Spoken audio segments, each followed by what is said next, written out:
ఏదైనా వర్షంలో నడుచుకుంటూ వెళ్ళడం అంటే అదొక గుడ్ ఫీల్ కదా. అందుకే అర్జున ఫినాన్స్ నుండి హాయ్ రే హాయ్ వర్షం పడుతుంది రోయ్ అనుకుంటూ మరొక మాన్యుమెంట్ చూడడానికి వెళ్ళిపోతున్నాం. ఇప్పుడు మీరు చూస్తున్న మాన్యుమెంట్ పేరే గణేష్ రథ.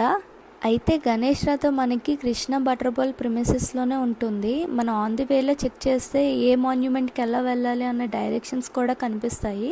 గణేష్ రథ అనేది ఒక టెంపుల్. ఫస్ట్ ఈ టెంపుల్ శివుడి కోసం కన్స్ట్రక్షన్ చేశారు. అయితే కొంతకాలం తర్వాత గ్రామస్తుల కోరిక మేరకు శివలింగానికి బదులు గణేష్ విగ్రహాన్ని ప్రతిష్ఠించారంట. అయితే గణేష్ రథ నుంచి కొంచెం 2 మీటర్ డిస్టెన్స్ ముందుకు వెళ్తే అక్కడే మనకు ఒక మరో మాన్యుమెంట్ కూడా ఉంటుందండి. అదేనండి వరాహ కేవ్. ఈ వరాహ కేవ్ కూడా టెంపులేనండి. అయితే పింక్ గ్రానైట్ నిర్మాణాల్లో రాతి ముఖంలో చెక్కబడిన చిన్న ఏకశిలా రాతి ఆలయం. ఈ టెంపుల్ కోసం ఇంకా డీటెయిల్స్ కావాలి అంటే ఛానల్లో ఫుల్ వీడియో ఉంది, వెళ్ళి చూసేయండి.